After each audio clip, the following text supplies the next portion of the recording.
Hey, Roger Martin here from Billings, Montana. Good day. This is one of the strangest things I've heard in a long time, but very interesting. They claim it's true.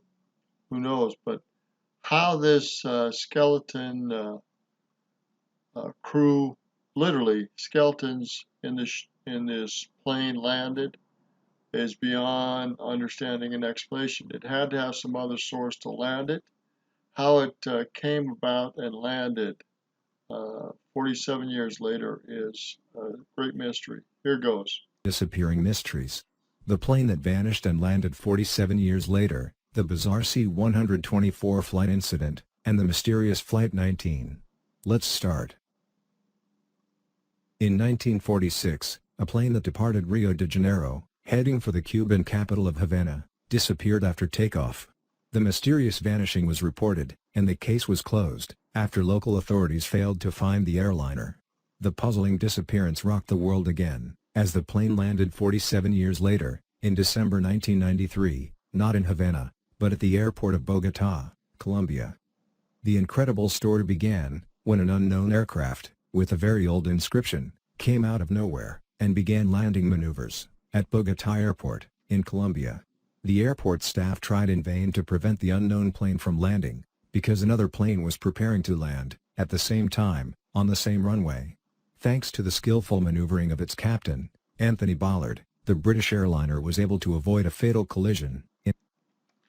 So here we got a modern plane trying to land with the plane that's 47 years old, and this skilled British pilot misses this other older plane landing, and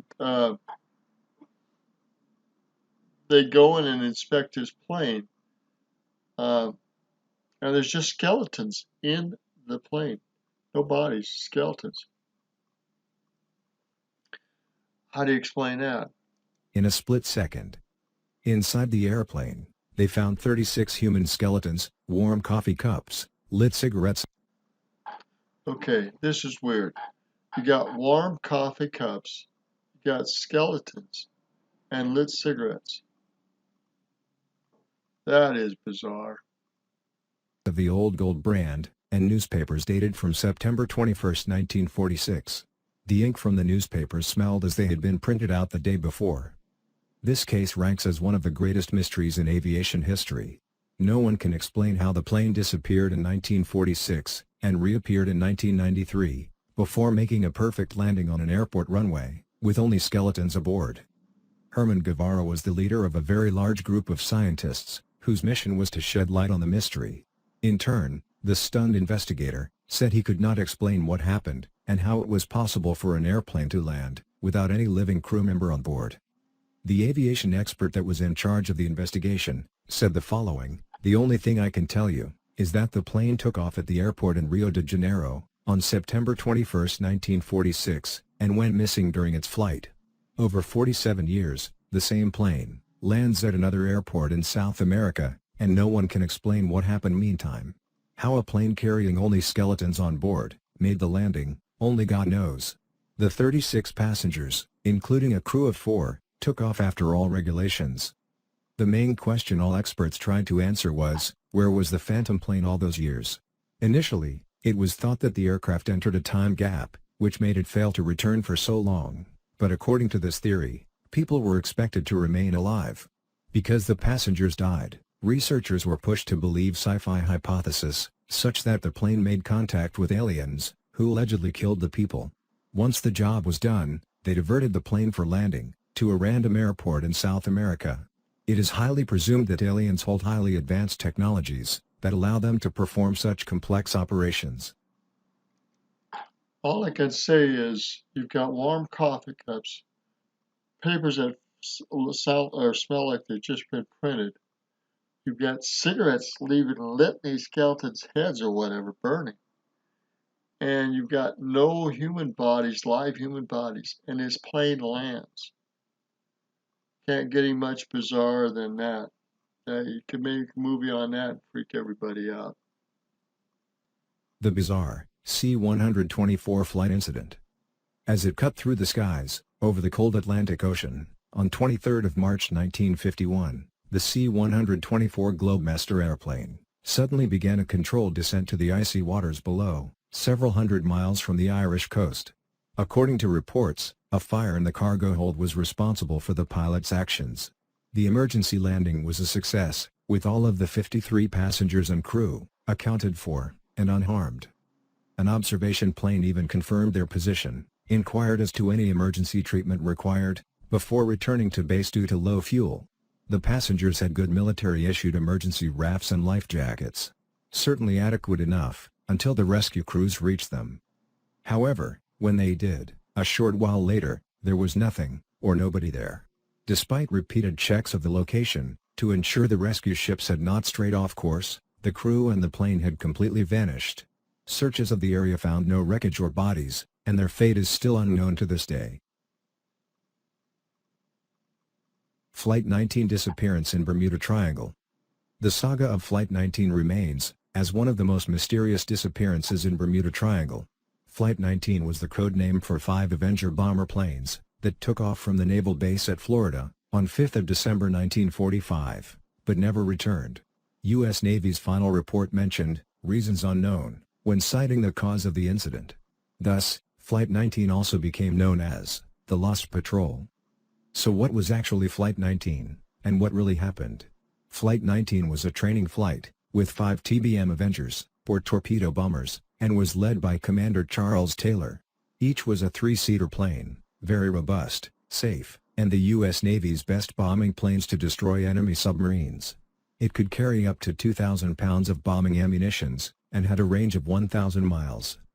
Other than Taylor, there were 13 others in the flight, in different planes, but were all trainees. Taylor was the only experienced pilot. On December 5, 1945, at 2:10 p.m., the 5 Avengers of Flight 19 took off, one after the other, from the Naval Air Station of Fort Lauderdale, at Florida, for a routine training session. It was a clear day.